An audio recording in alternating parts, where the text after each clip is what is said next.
नमो भगवते वासुदेवाय नमः। जय श्री राधे कृष्ण। दोस्तों, स्वागत है आप सभी का हमारे यूट्यूब चैनल पावरफुल हिंदू धर्म में। आप सभी पर भगवान विष्णु और माता लक्ष्मी की कृपा सदा और सर्वदा बनी रहे।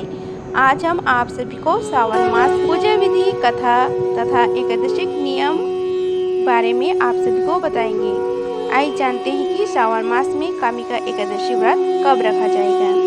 हिंदू धर्म में एकादशी व्रत का विशेष महत्व है और सावन माह में पड़ने वाली कामिका एकादशी का महत्व और भी बढ़ जाता है। सावन माह की इस पहली एकादशी को व्रत रखने से जातक को बेहद पूर्ण फल की प्राप्ति होती है। इस दिन भगवान विष्णु की पूजा करने और व्रत कथा का पाठ करने का भी फलदायी माना गया है। आइए जानते हैं कि कामिका एकादशी व्रत कब रखा जाएगा तथा व्रत के नियम, पूजा विधि और कथा के बारे में। हिंदू धर्म में एकादशी व्रत करने का खास महत्व होता है। इसे करने से व्यक्ति के जीवन के दुख दूर हो जाते हैं और मोक्ष की प्राप्ति होती है।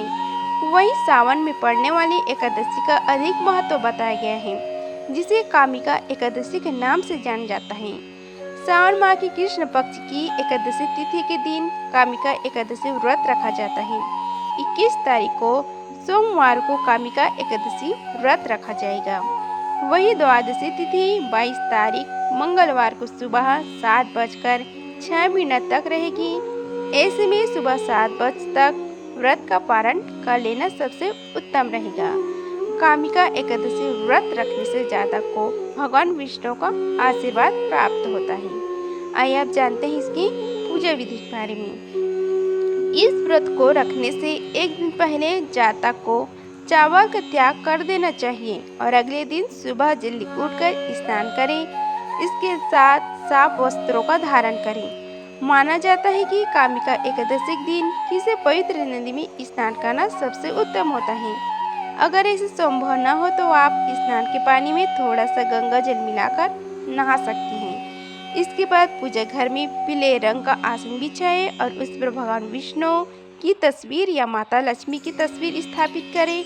अब विधि विधान से पूजा और आरती करें। साथ ही कामिका एकादशी व्रत की कथा का भी पाठ जरूर करें। साथ ही व्रत के दिन सुबह जल्दी उठना चाहिए और दिन में सोने से बचना चाहिए। कामिका एकादशी व्रत के दिन केवल फलाहार कर सकते हैं। विधि विधान से व्रत करने से जातक की बेहद शुभ फल की प्राप्ति होती है।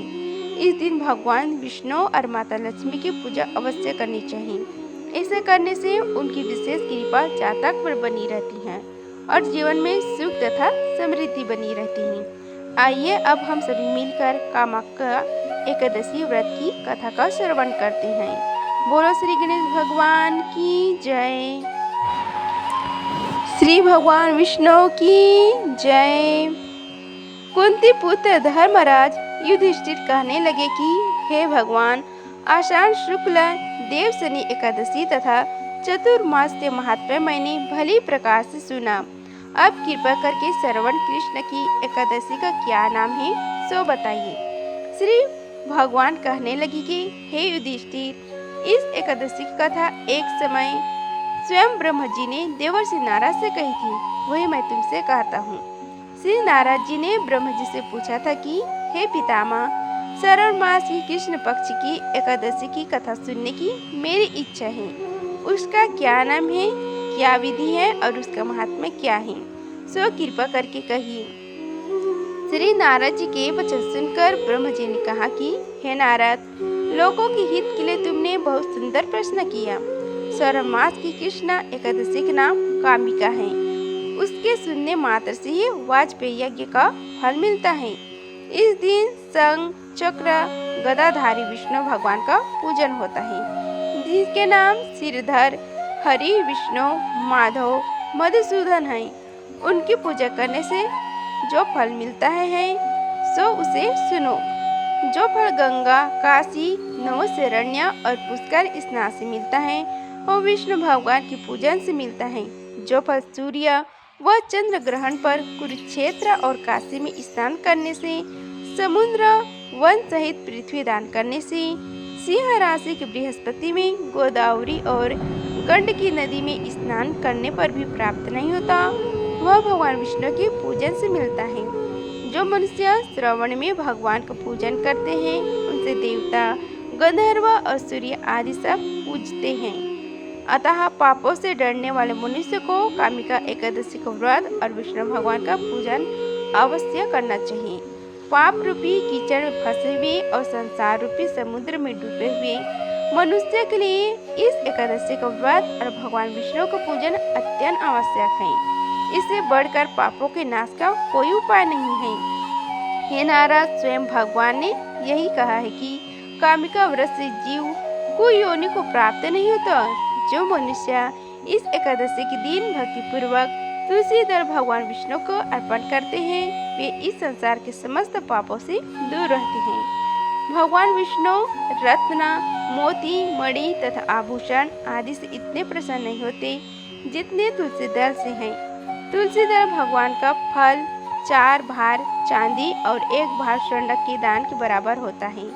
हे नारद, मैं स्वयं भगवान की अति प्रिय तुलसी को सदैव नमस्कार करता हूँ। तुलसी के पौधे को सींचने से मनुष्य की सब यातनाएं नष्ट हो जाती हैं। दर्शन मात्र से सब पाप नष्ट हो जाते हैं और इस स्पर्श से मनुष्य पवित्र हो जाता है। कामिका एकादशी की रात्रि को दीप दान तथा जागरण के फल का महात्मा चित्रगुप्त भी नहीं कह सकती। जो इस एकादशी की रात्रि को भगवान के मंदिर में दीपक जलाते हैं, उनके पितर स्वर्गलोक में अमृत पान करते हैं तथा जो घी या तेल का दीपक जलाते हैं, वे 100 करोड़ दीपकों से प्रकाशित होकर सूर्यलोक को जाते हैं। ब्रह्म जी कहते हैं कि हे नारद, ब्रह्म हत्या तथा भ्रूण हत्या आदि पापों को नष्ट करने वाली इस कामिका एकादशी को व्रत मनुष्य को यत्न के साथ करना चाहिए। कामिका एकादशी को व्रत का महात्म्य श्रद्धा से सुनने और पढ़ने वाला मनुष्य सभी पापों से मुक्त होकर श्री हरि विष्णु लोक को जाता है। इस प्रकार कामिका एकादशी व्रत की कथा समाप्त हुआ। बोलो श्री हरि भगवान विष्णु की जय। अगर आप सभी को यह वीडियो अच्छी लगी होगी तो वीडियो को लाइक कीजिए, चैनल को सब्सक्राइब कीजिए और कमेंट बॉक्स में जय श्री हरि लिखिए। धन्यवाद। मिलते हैं अगले वीडियो में, तब तक के लिए जय श्री राधे कृष्णा।